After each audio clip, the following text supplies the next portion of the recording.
আসিফ মাহমুদ সে কি ছিল, কি হয়েছে, এই সম্পদ কোথা থেকে আসছে? বাপ বেটা 420, বাপ বেটা দখলবাজ, বাপ বেটা চাঁদাবাজি, বাপ মনে করে ওই অঞ্চলে সে রাজা, আর আসিফ মাহমুদ মনে করে যে বাংলাদেশের সে রাজা।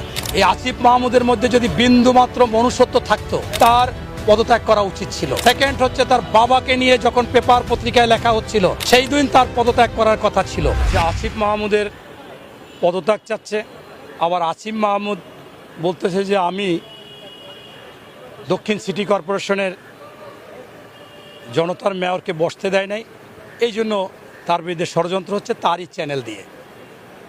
আমি স্পষ্টভাবে বলতে চাই আপনাকে, মানুষ হলে তার মধ্যে নীতি, নৈতিকতা, মূল্যবোধ, সততা, কমিটমেন্ট রক্ষা, আমানত রক্ষাকারী হতে হবে। মুসলমান হলে ইমানদার হতে হবে, অন্য ধর্মের হলে ধার্মিক হতে হবে। এই কয়টা গুণাবলী যদি থাকে, তিনি জনসেবা করতে পারে, কল্যাণমূলক কাজ করতে পারে, রাজনীতি করতে পারে। কিন্তু আমরা যে আসিফ মাহমুদকে দেখেছিলাম, আমি যখন ওর আন্দোলন সংগ্রামে দেখেছিলাম, তখন দেখেছিলাম যে একটা ইনোসেন্স ছেলে, মনে হচ্ছে যে হাই স্কুলে পড়ে, ভাজা মাছ উল্টাই খাইতে পারে না, খুব সহজ সরল। কিন্তু এর মধ্যে যে এত লোভ, ওর মধ্যে যদি বিন্দুমাত্র মনুষ্যত্ব থাকতো, এই আসিফ মাহমুদের মধ্যে যদি বিন্দুমাত্র মনুষ্যত্ব থাকতো, যেদিন তার এপিএসকে 311 কোটি টাকার পেপার পত্রিকায় প্রমাণ সহ লেখালেখি হচ্ছে, সেই দিন তার পদত্যাগ করা উচিত ছিল। সেকেন্ড হচ্ছে, তার বাবাকে নিয়ে যখন পেপার পত্রিকায় লেখা হচ্ছিল, সেই দিন কিন্তু এই ইশরাকের কোনো বিষয় ছিল না, সেই দিন তার পদত্যাগ করার কথা ছিল। এরপরও নির্লজ্জভাবে পদত্যাগ করেনি। পাশাপাশি আপনারা জানেন যে এই আসিফ মাহমুদরা যখন আন্দোলন করেছিলেন, সেই আন্দোলনে গৃহিণী, হকার, আপনার পাঠাও চালক, রিক্সা চালক, ভ্যান চালক, তারা দৌড়ে এসেছিল, চাইছিল বাজার দর নিয়ন্ত্রণ হবে, আইন শৃঙ্খলা বাহিনী সঠিকভাবে চলবে, সুশাসন, সুনীতি, সুবিচার পাবে, ঘুষ দুর্নীতি থাকবে না, এই সমাজ এদের মাধ্যমে বিনির্মিত হবে, এরা থাকবে সবসময় সকল সরকারের একটা আতঙ্ক, কোনো সরকার খারাপ কাজ করবে না, এরা সবসময় অন্যায়ের প্রতিবাদ করবে। কিন্তু আমরা দেখলাম যে এত লুবি যে সেই সাথে সাথে তারা উপদেষ্টার তালিকা নিয়ে বসে থাকলো। অথচ বাংলাদেশে অনেক রাজনৈতিক দল 17 বছর আন্দোলন করেছে, তারা কিন্তু কেউ ওই তালিকার আশেপাশেও যায় না।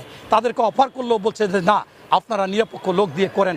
তারপর সেখানে আমরা দেখলাম যে তারা 3 জন দেওয়ার পর খুশি হয় না, আরও অনেকে ঢুকতে চেয়েছে এবং আপনার এই ঢোকার চেষ্টাও করেছে। তাই এরা যে কত নির্লজ্জ এবং লুবি, সেটা কিন্তু প্রমাণিত। আমি আপনাকে আরও প্রশ্ন করতে চাই, আসিফ মাহমুদ কেন সে পদত্যাগ করবে না? সে কি ছিল, কি হয়েছে, এই সম্পদ কোথা থেকে আসছে? আপনারা সিনেমা দেখেছেন, নাটক দেখেছেন, বাপ বেটা 420। এ তো বাপ বেটা 420 না, বাপ বেটা সন্ত্রাসী, বাপ বেটা দখলবাজ, বাপ বেটা চাঁদাবাজি, বাপ বেটা মনে করে সব কিছু ইচ্ছা মতো করতেছে, একটা জালিমে পরিণত হয়েছে।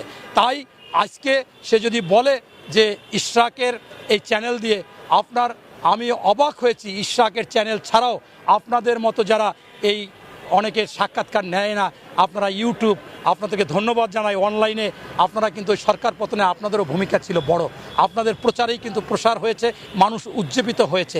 তাই আপনাদের মতো এরকম আমি কমপক্ষে 20টা দেখেছি, কোনো মহিলা কান্নাকাটি করতেছে, তার সব কিছু দখল করে নিয়ে গেছে। আবার কোনো পুরুষ লোক কান্নাকাটি করতেছে, তার বাড়িঘর দখল করেছে, তার বাড়িতে থাকতে দেয় না। এমনকি যে আপনার এই কথা বলার জন্য, বাক স্বাধীনতার জন্য এই 2 নাম্বার বলা যায় মাল এই যে আসিফ মাহমুদ, কারণ আগে তো এটা বলেছিল, এখন তো নাই, তাই আমি 2 নাম্বার বলতেছি। সে ওই সময় বলেছিল বাক স্বাধীনতা, মানুষ কথা বলবে কেন? আজকে তার বিরুদ্ধে যারা বিক্ষোভ করে, যার বিরুদ্ধে মিছিল করে, তার যে মানববন্ধন করে, তাদের প্রত্যেককে মামলা দিয়ে ওসি পিটিয়ে আপনারা সেইগুলো আপনারা সেরেছেন। আপনাদের এই অনলাইনে আমি দেখেছি, পুলিশ ওসিকে প্রশ্ন করেছেন, কোনো উত্তর দিতে পারেনি। তাই তাদেরকে ধরে মেরে তারপর সেখান থেকে কয়টা আওয়ামী লীগ ধরছে, সেই কয়টা আসিফ মাহমুদ সারিয়ে রাখে, আর বাকি কয়টা অন্য অন্য দলের, তাদেরকে কারাগারে পাঠায়। এই যে বিষয়গুলো, এগুলো কিন্তু স্পষ্ট। তাই আমি মনে করি আজকে এই মনে করেন শাক দিয়ে মাছ ঢাকা বা এই ধরনের কোনো কিছু অবকাশ নাই। আসিফ মাহমুদ একটা লুবি মানুষ এবং তিনি এখন সন্ত্রাসীতে রূপান্তরিত হয়েছে। বাপ বেটা দুইজনেই সন্ত্রাসী, চাঁদাবাজ, দখলবাজ হয়েছে। বাপ মনে করে ওই অঞ্চলে সে রাজা, আর আসিফ মাহমুদ মনে করে যে বাংলাদেশের সে রাজা। তার পিএস এপিএস কি শক্তিশালী ব্যবহার করে, সচিবদেরকে মনে করে পিওনের মতো, যা তা গালিগালাজ দেয়।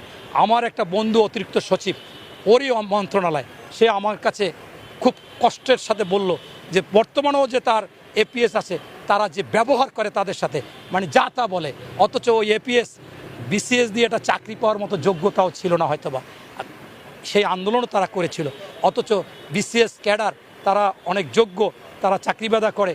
এবং আপনারা জানেন যে এখন বেশিরভাগ সচিব টচিব অতিরিক্ত সচিবেরা বেশিরভাগই আছে যে মোটামুটি একটু নিরপেক্ষ অবস্থায় ছিল বিধায় তারা তাদের সাথে এই আচরণ করে, এটা দুঃখজনক।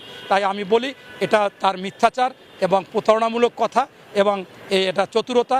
তাই তার উচিত হবে, সে যদি মানুষের মধ্যে পড়ে, অমানুষ না হয়, তাহলে তার পদত্যাগ করা উচিত এত কিছু সমালোচনার পরে।